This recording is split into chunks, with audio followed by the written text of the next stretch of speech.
नमस्कार मित्रांनो, एम-ए-पी-एस क्लेम बाबत आता मोठी गैरसमज विद्यार्थ्यांच्या मनामध्ये व्हायला सुरुवात झालेली आहे. त्याचं रिझनही त्याच प्रकारे आहे. कारण की आता आर-ओ अप्रूव्हल होत नाही, इस्टॅब्लिशमेंट अप्रूव्हल कोणी करतं तर कोणी करत नाही, बजेट येत नाही, विद्यार्थ्यांना पैसे मिळत नाहीत. अशा सर्व प्रश्न आहेत जे आजच्या व्हिडिओमध्ये आपण या टॉपिकवर बोलणार आहोत. जर तुम्ही एम-ए-पी-एसचा क्लेम केला असेल आणि तुम्हालाही पैसे नाही मिळाले असतील, तर आजचा व्हिडिओ नक्कीच तुमच्या फायद्याचा होणार आहे. तर जाणून घेऊया आजच्या व्हिडिओमध्ये एम-ए-पी-एस क्लेम बाबत आणि विद्यार्थ्यांच्या मनामध्ये येणाऱ्या शंकांविषयी.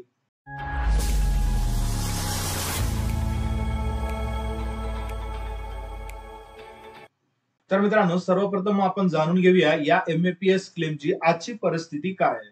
तर खूप साऱ्या विद्यार्थ्यांनी आज या ठिकाणी क्लेम सुद्धा सबमिट केलेले आहेत. सबमिट केल्याच्या नंतर जे इस्टॅब्लिशमेंट आहे त्या इस्टॅब्लिशमेंटचा अप्रूव्हलही मिळत आहे. पण सर्वात मोठा प्रॉब्लेम येतो आर-ओ अप्रूव्हलला. मॅक्झिमम विद्यार्थ्यांचे आर-ओ अप्रूव्हल अजूनही पेंडिंग मध्ये आहे. इस्टॅब्लिशमेंट तर अप्रूव्हल केलेलं आहे, पण आर-ओ लेव्हलला ज्यावेळेस आपण पाहतो त्या आर-ओ लेव्हलचा अप्रूव्हल अजूनही बाकी आहे. कोणाचं 2 महिन्यापासून बाकी आहे, कोणाचं 3 महिन्यापासून बाकी आहे, कोणाकोणाचं तर 8 दिवसामध्येच अप्रूव्हल कोणाचं मिळत आहे. पैसे येण्यासाठी आपल्याला लागतं आर-ओ अप्रूव्हल. जर तुमचं आर-ओ अप्रूव्हल झालं तरच तुम्हाला पैसे मिळू शकतात. पण अशा कंडिशन मध्ये आजची परिस्थिती जर बघितली तर आर-ओ अप्रूव्हल हे खूप संथ गतीने चालू आहे. क्लेम सबमिट या ठिकाणी होत आहेत, योजनाही चालू आहे. इस्टॅब्लिशमेंट जे आहे ते इस्टॅब्लिशमेंट तुम्हाला लवकर अप्रूव्हल तर देते. 8 ते 15 दिवसामध्ये तुम्हाला इस्टॅब्लिशमेंट कडून अप्रूव्हल येतं. ज्यावेळेस तुम्ही क्लेम स्टेटस चेक करता, क्लेम स्टेटस मध्ये शो होते अप्रूव्ड बाय इस्टॅब्लिशमेंट. आता त्यानंतर विद्यार्थ्यांच्या मनामध्ये प्रश्न येतो की माझा क्लेमचे आता पैसे येणार आहेत का? कारण की जर तुम्हाला पैसे यायचे असतील तर तुम्हाला फायनल अप्रूव्हल जे असते आर-ओ लेव्हलवर, आर-ओ लेव्हलचं तुम्हाला फायनल अप्रूव्हल पाहिजे. ज्यावेळेस तुम्ही क्लेमचा स्टेटस चेक करता त्यावेळेस अप्रूव्ड बाय आर-ओ अशा प्रकारचा जर क्लेम स्टेटस असेल, मग तेव्हा समजून जायचं की आपलं आर-ओ अप्रूव्हल झालेलं आहे. आता जर आर-ओ अप्रूव्हल विषयी जर आपण थोडंसं बोललं तर आर-ओ अप्रूव्हल चालू आहे. असं नाही की कोणाचंच आर-ओ अप्रूव्हल होत नाही. तर आर-ओ लेव्हलवरून अप्रूव्हलचं काम चालू आहे, पण खूप हळू गतीनं. हळू गतीनं होण्यामागचं कारणही तेच आहे, बजेट. जानेवारी, फेब्रुवारी, मार्च 2025 जर आपण बघितलं तर यामध्ये आर-ओ अप्रूव्हलचं जे काम होतं त्यावेळेस खूप फास्ट गतीनं होतं. त्यावेळेस एखादं डॉक्युमेंट नसेल तरी आर-ओ अप्रूव्हल करून टाकलेलं आहे. मॅक्झिमम तुमचे 12 क्लेम पैकी 2च का होत नाही, पण तुमचा आर-ओ अप्रूव्हल करून केलेलं आहे. ज्यामध्ये कोणी डुप्लिकेट कॉन्ट्रॅक्ट अपलोड केला होता, कोणी अप्रेंटिसशिप अथॉरिटीच्या विदाऊट कॉन्ट्रॅक्ट फॉर्म होता तेही अपलोड केला होता आणि त्याही वेळेस आर-ओनं अप्रूव्हल केलेलं आहे. आज प्रॉपर डॉक्युमेंटही असून सुद्धा तुम्हाला आर-ओ अप्रूव्हल करत नाही. ज्याची अप्रेंटिसशिप कंप्लीट झालेली आहे आज तर त्यांना कंपल्सरी मध्ये केलेलं आहे नॅशनल अप्रेंटिसशिप सर्टिफिकेट. आता नॅशनल अप्रेंटिसशिप सर्टिफिकेट असेल किंवा ओरिजिनल तुमचा कॉन्ट्रॅक्ट फॉर्म कशा पद्धतीने डाउनलोड करायचा याचा डिटेल व्हिडिओ आपण अपलोड केलेला आहे, या ठिकाणी शो होते, तिथूनही तुम्ही पाहू शकता. तिचे गाईडलाईन्स आहेत एम-ए-पी-एस क्लेम बाबत, त्याच पद्धतीने तुम्हाला क्लेम करणं गरजेचं आहे. प्रॉपर क्लेम जर सबमिट झाला असेल तर तुमचा क्लेम हा रिजेक्ट किंवा रेक्टिफाय होणार नाही. आता आर-ओ लेव्हलवरच्या जे काही गोष्टी आहेत, काही विद्यार्थी ज्यावेळेस आर-ओला जाऊन सुद्धा भेटतात त्यावेळेस त्यांचं असं म्हणणं आहे की ऑलरेडी आमच्याकडे क्लेम खूप सारे आहेत. मग आता ते सर्व क्लेम आम्ही चेक करण्याचं काम चालू आहे आणि अप्रूव्हल देण्याचं काम चालू आहे. मी नेहमी व्हिडिओमध्ये सांगत असतो की आर-ओ लेव्हलवरून जेवढ्या प्रमाणामध्ये अप्रूव्हलचं काम व्हायला पाहिजे तेवढ्या प्रमाणामध्ये होत नाही. अप्रूव्हल बाकी असेल आणि तुम्हालाही 2 ते 3 महिन्यापासून असं आर-ओ अप्रूव्हल जर मिळालं नसेल तर एक वेळेस तुमच्या बीटीआरआय ऑफिसला जाऊन तुम्हाला एक वेळेस व्हिजिट करायचं आहे आणि तुमचं जे काय क्लेमचा स्टेटस आहे ते त्यांना शो करायचं आहे. तुमच्या क्लेमच्या स्टेटसला चेक करून मग तुम्हाला योग्य माहिती देतील. जे नवीन क्लेम आहे ते नवीन क्लेम तर या ठिकाणी अप्रूव्हलचं काम चालू आहे. आज नाही उद्या होत आहेत, म्हणजे थोडासा वेळ घेते, पण आर-ओ लेव्हलवरून अप्रूव्हलचं काम चालू आहे आणि आर-ओ अप्रूव्हल होत आहेत.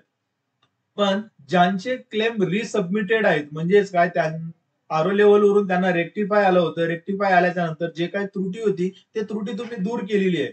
दूर करून तुमचा जो काही क्लेम आहे तुम्ही सबमिट केला, सबमिट केल्याच्या नंतर तुमचा क्लेमचा स्टेटस मध्ये त्या ठिकाणी दाखवतोय की क्लेम रिसबमिटेड. आता ज्यांचे ज्यांचे क्लेम हे रिसबमिटेड आहेत त्यांना मात्र आज या ठिकाणी अप्रूव्हल साठी वेळ लागत आहे. कारण की जर तुमचा आर-ओ लेव्हल वरून जर रेक्टिफाय झाला असेल तर तो तुमचा क्लेम इस्टॅब्लिशमेंट कडे न येता आर-ओ कडेच जातो. जर रिजेक्ट जर क्लेम झाला असेल तर तुमचा क्लेम हा रिटर्न तुमच्या इस्टॅब्लिशमेंट कडे येतो आणि इस्टॅब्लिशमेंट कडे आल्याच्या नंतर परत अप्रूव्हल होऊन इस्टॅब्लिशमेंटचं आर-ओ कडे जातो.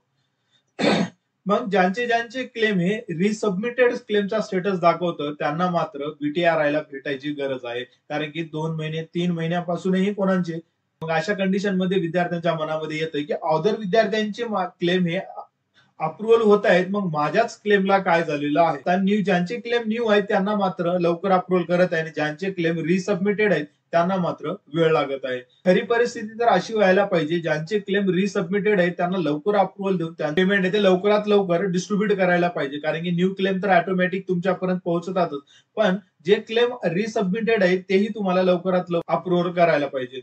त्यानंतर सर्वात मोठा प्रश्न विद्यार्थ्यांच्या मनामध्ये येतो, ज्यांचे आरओ अप्रुव्हलही झालेले आहे ते कधी येणार? 8 एप्रिल 2025 पर्यंत मॅक्झिमम विद्यार्थ्यांच्या खात्यामध्ये पैसे जमा झालेले आहेत आणि कालच्या 5 तारखेमध्ये सुद्धा म्हणजे 5 मे सुद्धा ज्यांची पेमेंट ही फेल झाली होती त्या खात्यामध्ये ही पेमेंट जमा करण्यात आलेली आहे. पेमेंट ही फेल झाली होती अशाच विद्यार्थ्यांना पेमेंट जमा करण्यात आलेली आहे, पण ज्यांचं न्यू आहे त्यांचे अजूनही पेमेंट या ठिकाणाहून डिस्ट्रीब्यूट करण्याचं काम जवळपास 2 महिन्यापासून थांबलेलं आहे. सर्व सर्व विद्यार्थी या एमएपीएस क्लेम मध्ये आता पैशाची वाट बघत आहेत. तर मित्रांनो, मी नेहमी सांगत असतो की गव्हर्नमेंटकडे आता बजेट उपलब्ध नाही. 2024चा जर अंदाज आपण घेतला तर ही योजना परत दीपावलीच्या नंतर ही परत ऍक्टिव्ह मोड मध्ये येऊ शकतं, कारण की या 2 ते 3 वर्षापासून या एमएपीएस क्लेम मध्ये मी काम करत असतो. सोबत विद्यार्थ्यांचे प्रॉपर पद्धतीने क्लेमही सबमिट करून देत असतो. ज्यांचे प्रॉपर क्लेम सबमिट असतात ते एक वेळेस आरोकडे गेल्याच्या नंतर ऍक्सेप्ट होऊन जातात, म्हणून त्या विद्यार्थ्यांना पैसे येण्यासाठी जास्त वेळ लागत नाही.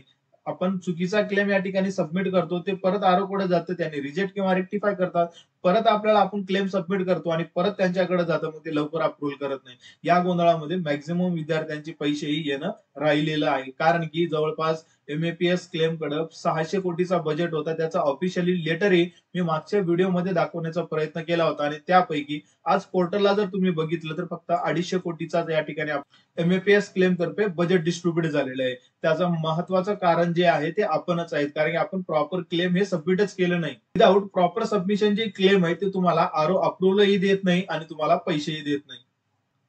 आता आजच्या परिस्थितीचा जर अंदाज आपण घेतला तर एमएपीएस क्लेमचे पैसे हे तुम्हाला ऑक्टोबर-नोव्हेंबरच्या जवळपास येताना आपल्याला दिसतील. पण ज्यांची अप्रेंटिसशिप ही 2024 पर्यंत ही संपलेली आहे, त्यांनी मात्र आता तुम्हाला शेवटचा संधी या ठिकाणी मिळणार नाही, कारण की 25 मार्च 2025 लाच ही त्यांना डेडलाईन देण्यात आली होती. जी अप्रेंटिसशिप 2024 पर्यंत कंप्लीट आहे त्यांनी लवकरात लवकर क्लेम सबमिट करून घ्यावं. अप्रेंटिसशिप आताच चालू आहे तर त्यांना कुठलीही डेडलाईन नाही, ते महिन्याचा मंथली क्लेम हे सबमिट करू शकतात. पोर्टलच्या काही गोंधळामुळे, कामकाजामुळे या ठिकाणी सर्व विद्यार्थ्यांना डेडलाईन ही वाढून देण्यात आलेली आहे आणि आजपर्यंत ही लास्ट डेट डिक्लेअर करण्यात आलेली नाही. पण या 2025 मध्ये मात्र म्हणजे 3 जून 2021 पासून ते 2024 पर्यंत ज्यांची अप्रेंटिसशिप कंप्लीट झालेली आहे त्यांना मात्र आता शेवटची संधी वाढून मिळणार नाही. म्हणून तुमचा जो काही क्लेम आहे ते प्रॉपर पद्धतीने सबमिट करून घ्या. ज्यावेळेसही क्लेम तुमचा आरओ अप्रुव्हल होऊन जाईल, ज्यावेळेस तुम्हाला बजेट डिस्ट्रीब्यूट येऊन जाईल, त्यावेळेस तुम्हाला परत तुमचा क्लेम हा रिटर्न येण्याचे चान्सेस कमी असतात. म्हणून तुमचा क्लेम हा प्रॉपर पद्धतीने सबमिट करून घेणं गरजेचं आहे. दीपावलीच्या नंतर या सर्व विद्यार्थ्यांचे जेवढे काही ज्यांचा क्लेम स्टेटस हा पेंडिंग मध्ये दाखवतं त्या सर्व विद्यार्थ्यांना पैसे मिळून जातील. आज गव्हर्नमेंटकडे बजेट उपलब्ध नाही. आता मॅक्झिमम विद्यार्थी मला कमेंट करतात की आमच्याच वेळेला बजेट उपलब्ध नाही का? तर ही वर्षानुवर्ष चालत आलेली परिस्थितीच आहे मित्रांनो. 31 मार्चच्या नंतर गव्हर्नमेंटकडे बजेट नसतं, कारण की 1 एप्रिल पासून नवीन बजेट सत्र चालू होतं आणि नवीन बजेट सत्र चालू झाल्याच्या नंतर लवकरात लवकर तुम्हाला ते बजेट त्या स्कीमसाठी उपलब्ध करून देत नसतात. आता ही जवळपास एक अंदाज 2024चा जर घेतला तर दिवाळीपर्यंत तुमचे जे काही पैसे आहेत ते तुम्हाला मिळू शकतात. तोपर्यंत तुम्हाला काही करायचं नाही. जर क्लेम सबमिट केला नसेल तर सबमिट करून घ्या. अप्रुव्हल लेवल राहिला असेल तर अप्रुव्हल लेवल कशा पद्धतीने तुम्हाला करून घेता येईल ते करून घ्या आणि तुमचा क्लेमचा स्टेटस हा पेंडिंग मध्ये ठेवा आणि शांत बसा. त्यानंतर महत्वाचा मुद्दा, ज्या विद्यार्थ्यांचं क्लेम स्टेटस हा पेंडिंग आहे त्यांनी आजच पेमेंट फेल होऊ नये असं जर तुम्हाला वाटत असेल तर तुम्ही आपला आधार कार्ड कुठल्याही बँकेशी व्यवस्थित पद्धतीनं सीडिंग करून घेणं गरजेचं आहे. म्हणजे तुम्हाला ज्या बँकेमध्ये पेमेंट हवी आहे त्या बँकेशी तुमचा आधार कार्ड ऍक्टिव्ह असणं गरजेचं आहे. पर्यंत मॅक्झिमम विद्यार्थ्यांनी या गोष्टीकडे इग्नोर केलेले आणि पेमेंट फेल करून घेतले. पेमेंट फेल झाल्याच्या नंतर तर ठीक आहे, एक वेळेस तुमच्या अकाउंटमध्ये पेमेंट ही जमा होऊन जाईल. पण ज्यांचं पेमेंट हे सक्सेस झालेलं आहे आणि 0-0 क्लेम स्टेटस मध्ये दाखवतं आणि तुमच्या अकाउंटमध्ये पेमेंट ही जमा झालं नाही, तर मित्रांनो तुम्हाला मात्र काळजी करायची गरज आहे. तुम्हाला डबल पेमेंट या डीबीटी कडून येणार नाही. कंडिशन मध्ये आपण काय करायला पाहिजे, आपला कोणत्या बँकेशी आधार कार्ड हा लिंक होता आणि आपले किती बँक अकाउंट आहे ते तुम्हाला चेक करून घेणं गरजेचं आहे. तुमचा किती जरी ओल्ड असला किंवा जॉईंट अकाउंट मध्ये असला तरी तुम्हाला त्या बँकेमध्ये पैसे जाऊ शकतात. आधार कार्ड ज्या बँकेशी लिंक असेल त्या बँकेमध्ये पैसे हे डायरेक्ट डिस्ट्रीब्युट होऊ शकतात. म्हणून सर्वात अगोदर आपले किती अकाउंट आहे ते चेक करून घ्या आणि त्या बँक अकाउंट मध्ये 100% तुमची पेमेंट ही जमा झालेली असेल. आपण अगोदर किती अकाउंट ओपन केलेले आहेत हे तुम्हाला फाइंड आउट करणं गरजेचं आहे. तर मित्रांनो, या एमएपीएस क्लेम बाबत आपण अशाच प्रकारचे नवीन नवीन अपडेट आणि नवीन नवीन माहिती तुमच्या समोर घेऊन येत असतो. म्हणून चॅनलवर नवीन असाल तर चॅनलला सबस्क्राईब करून बेल आयकॉनला क्लिक करायला विसरू नका. तर भेटूया नेक्स्ट व्हिडिओमध्ये अशाच प्रकारच्या नवीन माहिती सोबत. तोपर्यंत नमस्कार.